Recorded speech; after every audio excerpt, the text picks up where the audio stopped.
분열일을 통해서 64개가 형성돼 가지고 만들어진 그 유점인데 그거를 좀 이해하기 쉽게 말씀드리면 요즘에 그 주역과 비슷한 책이에요. 네, 점술에 대한 그런 그 인간 역학이죠. 예, 그런 역학인데 그 이제 원래 제가 어원적으로 먼저 설명을 드린다면 도계 걸륜모, 이거는 우리 고조선 시대의 관직명의 이름이에요. 구가, 마가, 우가, 저가, 양가.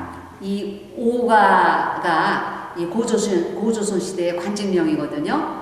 가축의 이름을 따서 그러니까는 정부의 그 요직의 그 관직의 이름이 오가거든요. 여기에 이제 어원에 이제 뿌리가 있는 거죠. 도는 태양이고, 개는 소양이고,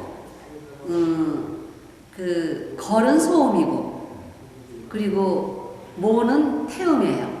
그래서 이렇게 사상으로 표시할 수가 있는데 도계걸모를 그러는 건데 이 도계걸모로 나타난 이 사상은 한역이 구성되는 기본 원리가 됩니다. 그 역학이 지금 주역에서 나왔다 그러는데 사실은 이 주역이 철학사상, 철학사상과 또 동양학의 근본이 되는 학문입니다.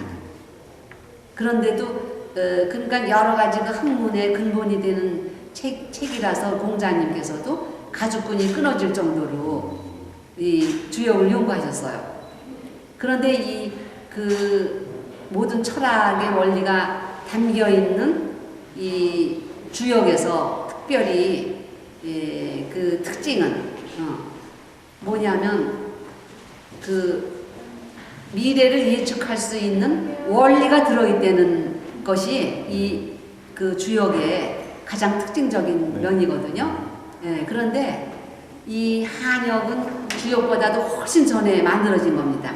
그 증거로 제가 조선세 시기에 있는 그 유점을 제가 소개해 드렸는데, 그러니까 그 지금 주역은 뭐 중국 민족이 만든 걸 알겠지만 그렇지 않습니다.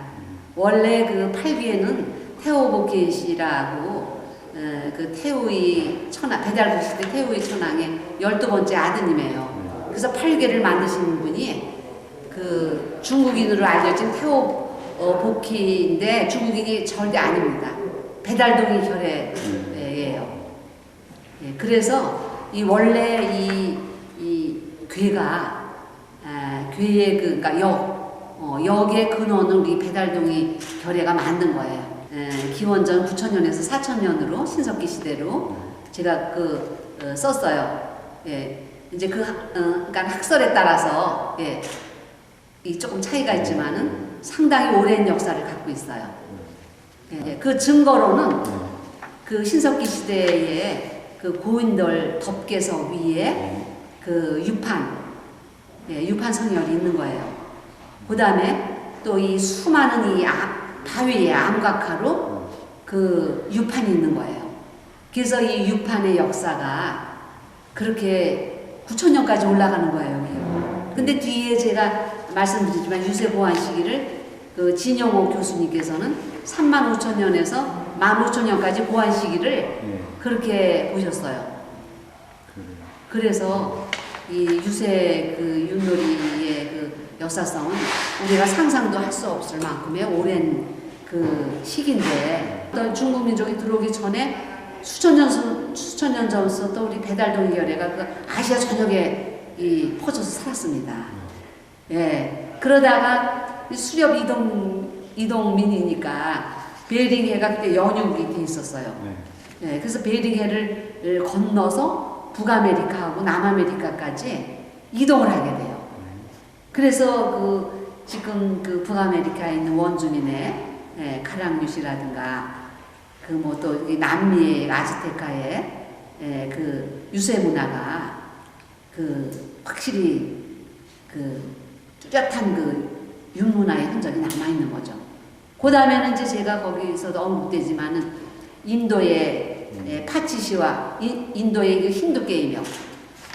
이거는 이제 스튜어트 컬린 선생님께서 세계 놀이 전문가이기 때문에 세계 놀이를 통해서 이 윤문화가 모든 전 세계에 걸쳐 있는 모든 그 놀이 문화의 조상이고 원형이라고 말씀하셨듯이 인도의 힌두 게임인 파치시와 차오자라는 게임하고 그다음에 일본의 야사스카리 무사시 그 놀이하고 또 서양의 체스 게임 아시죠?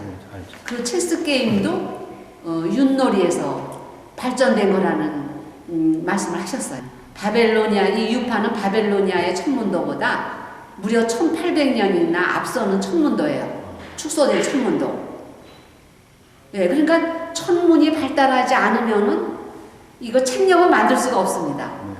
그래서 제가 그 글도 썼지만은 그 배달부 시대에 그 7회 제신력을 만드셨어요. 우리 그러는데 그거는 일월화수목 금토 일주일. 그러니까 일주일에 그러니까 일요일은 해의 신에, 월요일은 달의 신, 그다음 화요일은 화의 신. 그러니까 수요일이 먼저 오든 같은 순서가 좀 그래요.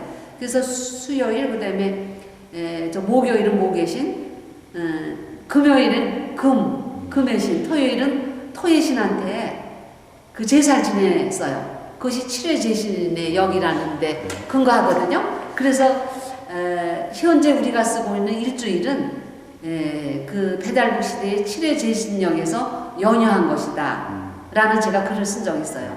거기 한 단곡에 나와요. 이게 이제 방유판, 원유판이 있습니다. 근데 방유판이나 원유판이나 간에 중간에 그 중심점 있잖아요. 중간의 중심점은 그게 북극성이에요. 북극성은 움직이지 않잖아요. 북성을 중심으로 해서 28개의 별이 도는 거예요. 그래서 저기 제 있는 그림은 그 28개의 별들의 이름을 적어 놓은 거예요. 그리고 유판설은 몇 가지를 제가 거기 소개시켜 드렸는데 그 팜플렛에 근데 그 약간씩 다르지만은 공통점은 축소된 천문도다. 이거를 밝히는 그 학설들이에요. 그러니까 유파는 축소된 천문도라는 걸 우리가 알게 되는 거죠. 네. 결론을 간단히 말씀드리면은 그러니까 세계적인 놀이 전문가 스튜어트 컬린이라는 민속학자가 있었어요. 이분은 그 유니버시티 오브 펜실베이니아 대학의 고고학 박물관장으로 계셨어요. 그래서 전 세계 놀이를 다 연구하신 분인데 이분께서 1895년에 한국의 놀이라는 책을 발간하시게 돼요. 근데 그 책에 어떻게 말씀을 하셨냐면 한국의 윷놀이는 전 세계에 존재하는 모든 놀이의 원형이고 조상이다. 그리고 이 윷놀이는 고대 점술의 기원이 되고 이 유점은 이 우주성과 철학성을 갖고 있다. 이런 말씀을 하셨어요. 저는 이제 우리나라 여태까지 제가 10여 년을 우리 그 코리아의 한국의 문화의 우수성 또 역사적으로 그렇게 오랜 역사를 갖고 있는 민족이라는 거 이런 거를 뭐 한 5번에 걸쳐서 제가 그걸 밝히는 글을 써왔어요. 그리고 이번에는 이제 윷놀이가 인류 시원 문화라는 거를 중점으로 해서 이게 그림으로 그려서 그러니까 이제 윷놀이를 통해서 64개가 형성되는 과정을 그림으로 그리고 이제 제가 팜플렛을 만들어서 인류 시원 문화라는 거를 아주 확실히 밝히게 된 겁니다. 앞으로도 계속 그렇죠. 왜냐하면 저는 그 앞으로도 계속 왜냐하면 제 그림은 제 글과 아주 밀접한 관계가 있어요. 그리고 이제 제가 글을 쓰는 거는 하여튼 인류의 시원 문화라는 걸로 이제 윷놀이를 밝히게 돼가지고 이거를 기초로 우리 인간 철학의 우수성 또 역사적으로 아주 오래된 그 문화민족이라는 거, 예, 그러니까 철학적으로 이런 그 문화적으로 우수한 민족이라는 거를 제가 이제 전 세계에 밝히고 싶습니다. 제가 이제 그 서예, 그 오체를 다 공부했습니다. 전서, 예서, 해서에서 초서. 여천 선생님 그 동방영서 여천 선생님이 운영하시는 동방영서회에서 오체를 제가 다 공부했어요.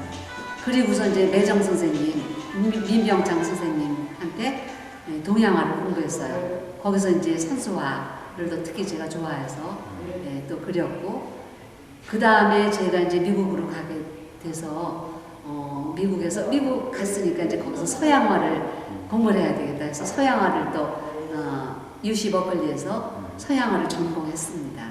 그러는데 제가 이제 UC 버클리에 들어가가지고 우리 문화가 너무 알려지지 않았다는 것에 그 민족적 자존심도 상하고 그리고 너무 안타까워서 제가 이제 민족 정신이 들어있는 그림 아니면 안 그리겠다 이렇게 그때 결심을 하고 제가 버클리 졸업하고 이제 한국에 와서 우리나라 역사하고 철학을 공부했어요. 그래서 이제 그걸 하다가 이제 지금 천부경, 또 삼일신고, 참전계경, 한역, 이제 우리나라 이제 아주 근본적인 철학사예요. 이거는 전혀 외래의 영향을 받지 않은 우리나라의 아주 근본적인 철학입니다.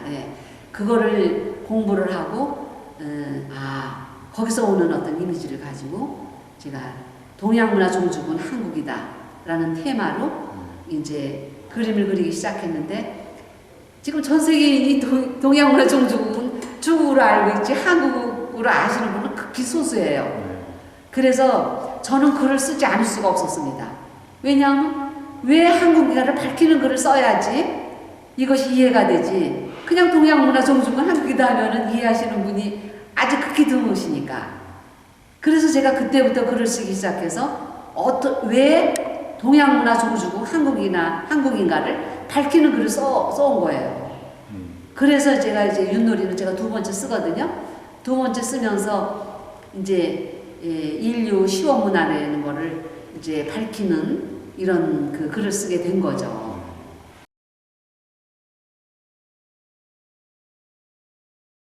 걸은 소음이고 모는 태음입니다. 이 한역이 이루어지는 원리가 되겠습니다.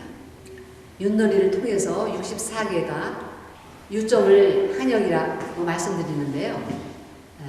그것은 우리 민족만의 그 역학입니다. 이 주역과 비슷한 책이에요. 근데 한역은 윷놀이를 통해서 64개로 이루어진 유점이라는 겁니다. 근데 제가 주역에 대해서 잠깐 말씀을 드리면, 이 주역은 모든 철학과 동양학의 근본이 되는 학문입니다. 그래서 이 공자님께서도 가죽끈이 끊어질 정도로 주역을 공부하셨다고 그래요. 그런데 여기에서 특히 주목해야 할 점은 이 주역은 미래를 예측할 수 있는 원리가 담긴 책이라는 거예요. 근본이 되는 것이 유점이에요. 그러니까 결론적으로 주역의 전신은 한역이고, 한역이 이제 오랜 세월 동안 발전되면서 현재의 주역이라는 이 두꺼운 책이 형성된 거예요. 그리고 이제 한역은 조선 세시기에 거기 수록되어 있는 것처럼 간단한 그 정사로 되어 있습니다. 그래서 이 주역의 전신은 한역이고, 한역은 우리 민족만이 하는 윷놀이에서 시작됐다는 것을 말씀드림으로 인해서 중국 민족은 윷놀이 하지 않습니다. 우리는 수천 년 동안 윷놀이를 지금까지 하고 있습니다. 그래서 윷놀이를 통해서 만들어진 이 유점이 이 미래를 예측하는 그 역학의 근본이 되고, 또 지금 주역의 역학은 이 유점에서 유래했다는 것을 제가 분명히 말씀드리는 겁니다. 이거는 유판입니다. 근데 제가 유판의 의미를 제가 말씀드려요. 왜냐하면 이 유판설은 여러 그 학자의 학설이 있습니다만 그 여러 학설의 공통점은 유판이 축소된 청문도라는 사실입니다. 그래서 이 그림에서 이 중간에 이 점은 태극점이죠. 태극점이 북극성을 의미합니다. 북극성을 의미하고 제가 이 28개의 동그라미 이 중에 이 별의 이름을 다 적어놓은 거예요. 이것이 28개의 28수의 별의 이름이에요. 그래서 지금 제가 이거를 설명하는 이 내용 김석진 선생님의 28수가 척사 판도래는 그 학설을 이 그림으로 만들어서 제가 이렇게 소개해 드리는 겁니다. 그래서 그 핵심은 이 유판이 왜 이렇게 만들어졌는가, 그 원리를 제가 지금 설명드리고 있는 거예요. 이 그림으로 만들어서. 그 원리가 어떤 거예요? 이게 뭐냐면 이 중간에 이게 북극성을 중심으로 해서 28개, 이게 동그라미가 28개거든요. 28개의 별이 돌고 있는 모습을 이 유판으로 만드신 거예요. 네. 이 그림은 이 유판이 청문도라는 거를 제가 그림으로 만들었어요. 그래서 이 바깥에 있는 이 별들은 실제로 동서남북에 배치된 별들입니다. 이게. 그래서 이 축소된 청문도니까 하늘의 별을 제가 그리고 유판은 축소된 청문도라는 거를 가운데다 이렇게 제가 유판을 그려놓은 겁니다. 윷을 3번 던져서 하나의 길을 만드는 과정을 말씀드리겠습니다. 네. 이게 도도도, 예를 들면 도도도 이제 윷을 던져서 도도도가 나왔잖아요. 그러면 이게 중천건괴가 이게 6효거든요. 하나의 괴가 요거 하나를 효라 그래요. 그래서 6개의 효가 만들어지거든요. 윷을 3번 던져야 돼요. 요거. 그러니까는 도가 태양이잖아요. 그러니까 도도도 이렇게 나오면 이것이 6개 되잖아요. 그래서 이것이 하나의 괴가 형성이 되는 겁니다. 그 다음에 이제 모골, 예를 들어서 모골도가 나오게 되는 경우에, 그러면 이것도 모가 이제 태음이고, 거이 이제 소음이고, 모가 태음이고, 그러면은, 윷을 3번 던져서 모가 나왔으면은, 요 괴가 또, 이렇게, 만들어지는 거예요.